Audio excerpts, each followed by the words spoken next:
Akashvani at 90।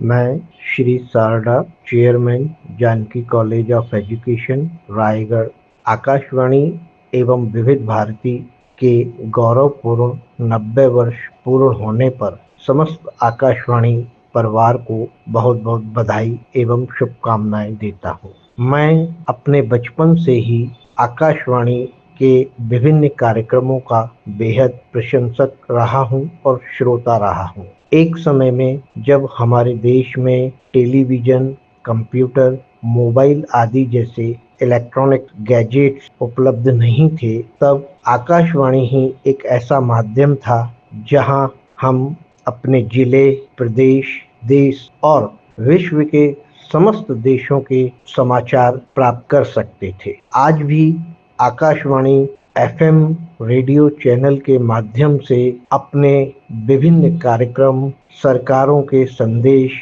विभिन्न निर्णय एवं अन्य शासकीय कार्यक्रमों को जन जन तक पहुंचाने की बहुत ही बेहतरीन प्रयास करता है। मैं पुनः आकाशवाणी के 90 वर्ष पूर्ण होने पर समस्त सदस्यों को बधाई देता हूं। धन्यवाद।